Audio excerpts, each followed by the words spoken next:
Hello friends, आपका स्वागत है हमारे चैनल पे MIS मनाली इन्वेस्टमेंट सॉल्यूशन। आपने अभी तक हमारे चैनल को सब्सक्राइब नहीं किया है तो जरूर कर लीजिए और वीडियो को लाइक और शेयर जरूर करना। वीडियो रिलेटेड आपको कोई भी क्वेश्चन है तो कमेंट में जरूर पूछना। आज का हमारा टॉपिक है व्हाट इज IPO। तो आज के टॉपिक में हम जानेंगे कि IPO किसे कहते हैं, IPO किस तरह परचेस कर सकते हैं, IPO स्टॉक एक्सचेंज में कैसे लिस्टेड होता है, IPO कितने टाइप के होते हैं। तो आइए आज का टॉपिक स्टार्ट करते हैं। IPO का फुल फॉर्म है इनिशियल पब्लिक ऑफरिंग, जिसे शॉर्ट में हम IPO कहते हैं। जब कोई कंपनी फर्स्ट टाइम पब्लिक को अपने शेयर ऑफर करती है, इसे IPO कहते हैं। जब कोई कंपनी को पैसे की जरूरत होती है तो वो अपनी कंपनी को स्टॉक मार्केट में लिस्टेड करवाते हैं। IPO के बाद वो कंपनी शेयर मार्केट में लिस्ट होती है और पब्लिक उस कंपनी के शेयर बाय और सेल कर सकते हैं। कोई भी व्यक्ति कंपनी का IPO खरीदते हैं तो उसकी उस कंपनी में हिस्सेदारी हो जाती है। कंपनी को जरूरत होती है उतने पैसे उनको IPO के थ्रू मिल जाते हैं और कंपनी इस पैसे का यूज अपनी कंपनी को ग्रो करने के लिए करते हैं। अब जानते हैं कि IPO किस तरह परचेस कर सकते हैं।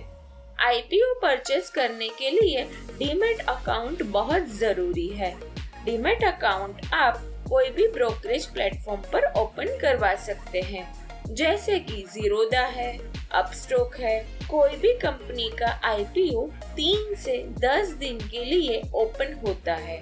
उसके बीच में आपको IPO सबमिट करना होता है।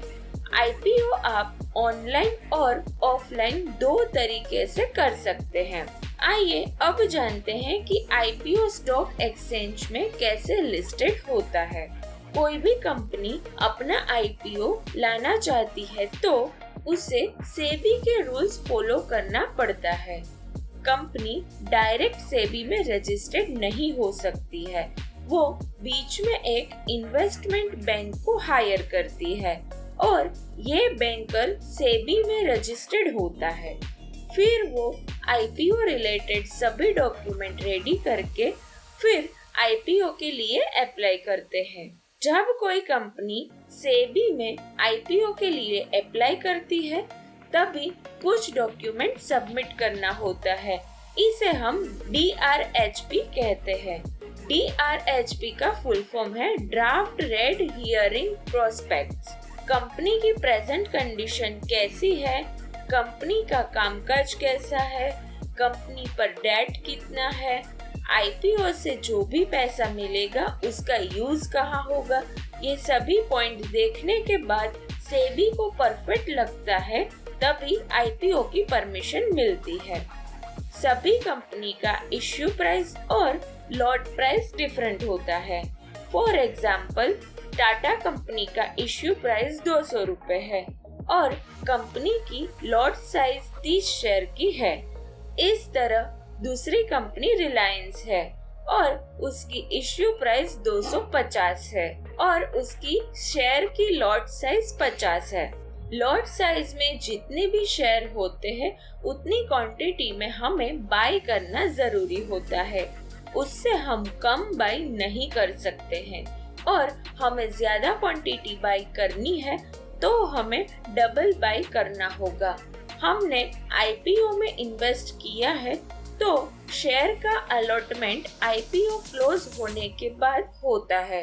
IPO में ऐसा नहीं होता है कि आपने 2 लॉट बाय किए हैं तो आपको 2 लॉट के शेयर आपको मिलेंगे। कहीं बार ऐसा भी हो सकता है 1 लॉट के शेयर आपको मिले और कहीं बार ऐसा भी हो सकता है कि 2 लॉट में से एक भी लॉट ना मिले। आइए अब जानते हैं IPO कितने टाइप के हैं। IPO 2 टाइप के हैं। पहला है फिक्स प्राइस ऑफरिंग और दूसरा है book building IPO। Fix price offering का मतलब है कंपनी इन्वेस्टमेंट बैंक के साथ मिलकर अपने शेयर की फिक्स्ड प्राइस डिसाइड करती है और जो प्राइस डिसाइड करती है उसी प्राइस पर पब्लिक को शेयर ऑफर करती है। फिर पब्लिक उसी प्राइस पर आईपीओ में कंपनी के शेयर परचेस करते हैं। फॉर एग्जाम्पल, एबीसी कंपनी के शेयर की प्राइस 200 रुपए डिसाइड की है, तो पब्लिक को उसी प्राइस पर शेयर परचेस करने होंगे। अब दूसरा है book building IPO. Book building IPO में कंपनी अपने शेयर की प्राइस डिसाइड नहीं करती है। मर्चेंट बैंक उस कंपनी को स्टडी करते हैं और उसके आधार पर प्राइस बैंड तैयार करते हैं। इसमें कंपनी के शेयर की मिनिमम और मैक्सिमम वैल्यू डिसाइड की जाती है।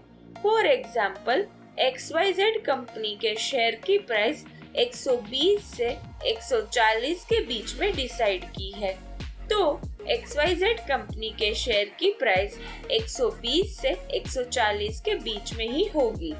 प्राइस बैंड में 20% का फर्क होता है, इससे ज्यादा नहीं होता है।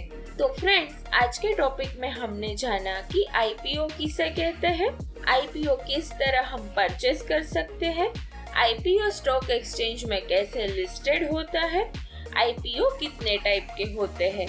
तो फ्रेंड्स, आपको ये वीडियो हमारा पसंद आया है तो हमारे वीडियो को लाइक कीजिए और चैनल को सब्सक्राइब जरूर करना। Bye friends, thank you.